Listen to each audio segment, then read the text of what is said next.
Hello everybody, the Lawn Gnome is here, and every day I'm shuffling.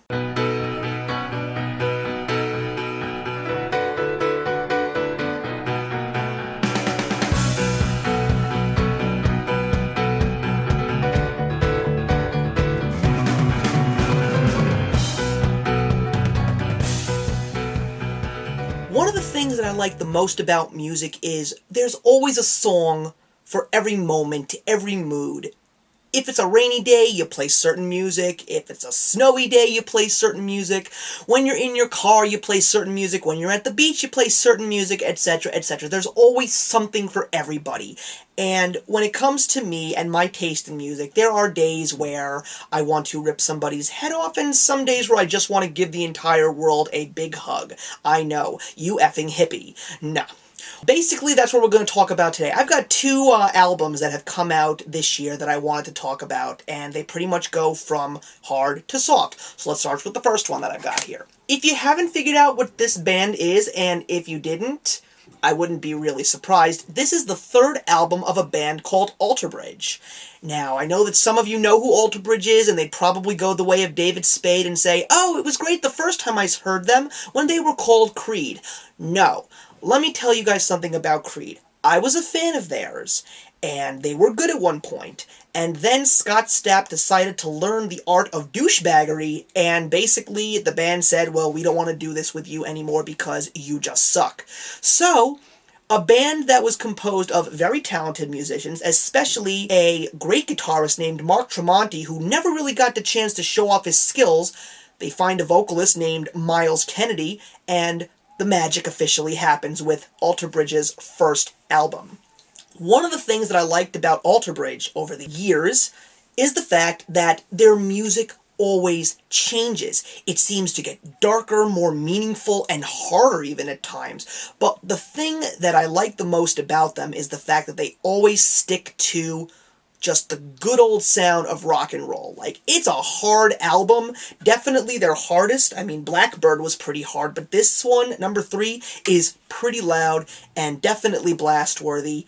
But at the same time, like, you can hear the good old-fashioned swamp southern rock, like names like Creedence Clearwater Revival, bands like even the grunge era, like the Stone Temple Pilots. Like, you can hear those sounds, and those were the types of bands that made rock great. And it's because of the fact that they're going this way and in this direction that Alterbridge is really turning into one of the best rock bands of the last 10 years. Some of the songs that really stand out in this album is, of course, their first single, which was called Isolation.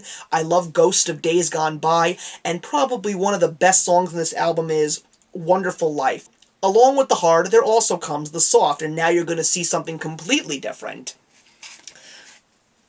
Yes. You're not seeing things. This is the second studio album of Adam Young's Owl City. When I first heard Fireflies back in 2009 and saw the music video, I had to pick up this album. Now, I heard something that I never heard in my life. And even though he's very poppy, very synthesizer-y, and yes, a little bit too cute and fluffy and friendly, if you really listen to Ocean Eyes and the new album, All Things Bright and Beautiful, you will hear some of the most thoughtful, most well-put-together rhyming lyrics that you've ever heard. It sounds like a walking, talking Dr. Seuss novel. I kid you not. I wouldn't be surprised if Adam Young decided to put away the instruments, retired from the music business, and start writing children's stories. There's a song in this album called The Honey and the Bee, and the chorus goes, if the grass was greener on the other side, I would make like a tree and leave. I think that's the exact lyric. But that's just crazy good. Or like in the song The Yacht Club, she would rather fall in chocolate than fall in love, especially with me. Who writes stuff like that? That's just simple yet ingenious writing. And even some of the songs, like the song Galaxies, is dedicated to the astronauts that perished in the Space Shuttle Challenger explosion in 1986. There's nothing wrong with a guy who likes metal like me, or hard rock like me, to like a band like Owl City. I think that Owl City is definitely one of the most original artists that I've seen in the past few years. These two albums, as far as I'm concerned, they're winners in my book. Definitely give them both a listen. That's it, guys. I hope you like this little music review. So comment, like, and subscribe. And the question that I want to leave with you guys is, a very well-known band in the world of punk just recently came back after a 10-year hiatus, almost, and that is Blink-182. I just got the album, and so far I think it's good, and I definitely want to review it in the coming months. What's your take if you're fans?